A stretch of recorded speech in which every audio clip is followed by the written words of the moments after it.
Om Namah Shivaya. Friends, this universe exists in the paradoxal nature, in the parallel nature. As I always talk about torque, the principle of torque. If we are driving a car, one hand goes in the downward fashion and the other hand goes in the upward fashion. So everything in the universe, if you see, it's in parallels. Today we are going to talk about a legend and a mantra. Okay, the legend of Mahabharat. दोस्तों, हम सभी जो है महाभारत की घटना को जानते हैं. महाभारत का जो क्रम था उसने इस विश्व के दशा और दिशा को बदल दिया. कई चीज़ें जो है अलग रूप में जो है प्रस्फुटित हुई. भाइयों के कुल में भाइयों का आपस में जो है घमासान, धर्म की स्थापना, भगवान कृष्ण की लीलाएं, सभी जो है इस घटना के बारे में विचित्र है. हम महाभारत का अध्ययन करते हैं, महाभारत के घटनाओं, दृष्टांतों, कहानियों, किस्सों का वर्णन हमारे लिटरेचर में मिसाल देने में हम आदि यूज़ करते हैं. महाभारत के जो नाम हैं, अर्जुन, भीष्म, ये सब नाम जो है हम यूज़ करते हैं काफ़ी. तो दोस्तों, हम कई बार कहते हैं कि ईश्वर, भगवान, जब जो निराकार है वो जब साकार रूप में जन्म लेते हैं या कुछ एक लीला प्रस्तुत इस विश्व के सामने, इस जगत के सामने प्रस्तुत करते हैं, तो उसके पीछे कोई उद्देश्य होता है जो कि वास्तविक रूप में होता है. परंतु सिर्फ और सिर्फ जो अवतार है उसके वही जो है वो कुछ उद्देश्य नहीं देना चाहते. उनके साथ भी जो दूसरे कैरेक्टर्स हैं, जैसे अभी मैं जल्द ही आपको महाभारत पांडवों का उदाहरण दूंगा, जो दूसरे कैरेक्टर्स हैं वो भी कुछ न कुछ कन्वे, पॉइंट, मैसेज देना चाहते हैं. दोस्तों, जो 5 पांडव थे उनका जीवन बड़ा ही कार्मिक था. अलग अलग हम देखें और कोई भी साधारण नहीं थे. 5 पांडव अपने आप में विलक्षण थे. युधिष्ठिर जो थे उन्हें धर्मराज कहा जाता है, धर्म की पालन. उनके जैसा कोई धर्मवीर नहीं था. भीष्म जो है वो अतुलित बल का, असाधारण बल का, प्रताप का भागी था. जो अर्जुन था वो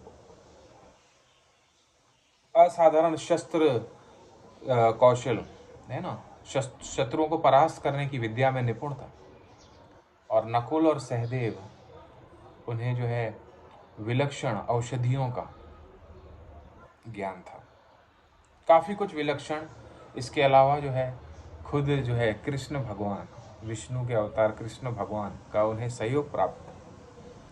परंतु उनका जीवन भी कठिनाइयों से भरा, से भरा और कार्मिक, जिसे हम कहते हैं. कार्मिक में दोनों चीज़ें आ गई, अच्छे भी चीज़ें आ गई, बुरे भी चीज़ें आ गई, है ना. उनका जो विवाह का कार्य था वो भी कार्मिक था. 5 पांडव, उनके बीच एक द्रौपदी. फिर उसी द्रौपदी को जुए में, सट्टे में हार जाते हैं. उनकी बुद्धि जो है फिर जाती है. फिर जो है अपने राज्य को, हस्तिनापुर राज्य को प्राप्त करने के लिए जतन किया जाता है और अंत में महाभारत का युद्ध हुआ जाता है. तो कहने का मतलब है कई सारे मैसेजेस, कई सारी घटनाएं. और दोस्तों, देश काल पात्र अलग हो सकता है, पर हमारे जीवन में भी कठिनाइयां कुछ गिनी चुनी ही होती हैं.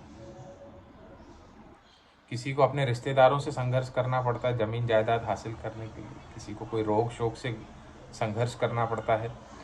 किसी को दरिद्रता से गुजरना पड़ता है, किसी को शत्रुओं से पराजित होना पड़ता है। वो कठिनाइयाँ जो है कुछ कुल मिलाकर जो उन 5 पांडवों के सामने रही होगी महाभारत काल में, आज भी वही कठिनाइयाँ उसी प्रकार हमारे सामने। तो एक बड़ा ही अद्भुत विलक्षण मंत्र या श्लोक जिसे हम कहें, हमारे ऋषियों ने सुझाया। उन 5 पांडवों के नाम का स्मरण करना है। मैं एक बार मंत्र आपको बोलकर सुनाता हूं। मंत्र इस प्रकार है: धर्म विवर्धति युधिष्ठिर कीर्तनेन, पापं प्रणश्यति वृकोधर कीर्तनेन, शत्रुर्विनश्यति धनंजय कीर्तनेन, माधरी सुतो कदायथम न भवन्ति रोगः। धर्म विवर्धति युधिष्ठिर कीर्तनेन, धर्म की परिकाष्ठा है युधिष्ठिर। युधिष्ठिर का नाम लेने से धर्म का विवर्धन होता है। धर्म, आप जो है धार्मिक रास्ते पर अग्रसर रहते हैं। पापम प्रणश्यति वृकोधर कीर्तनेन, वृकोधरा जो है भीम को कहा जाता है। भीम का स्वरूप जो है बड़ा ही बलशाली, जैसे मैंने बताया, हमेशा युद्ध के लिए तत्पर रहते थे, हमेशा ललकारते थे शत्रुओं को, हमेशा शत्रुओं का संहार करने के लिए तत्पर रहते थे। तो युधिष्ठिर का भीम का नाम स्मरण करने से जो है पाप का शमन होता है। और जो अर्जुन का जो अवतार था वो शत्रुओं का नाश करने के लिए था। 100 कौरवों का अपने भाइयों का वध जो है अर्जुन ने किया और अनेकों शत्रुओं का संहार किया।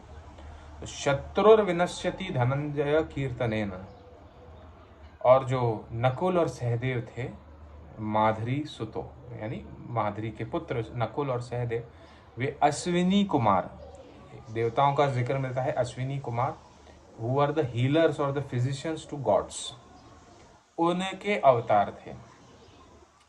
तो माधुरी सुतो कदायथम न भवंती रोगः, उनका स्मरण करने से आपको कोई रोग, कोई बीमारी जो है ग्रसित नहीं करती है।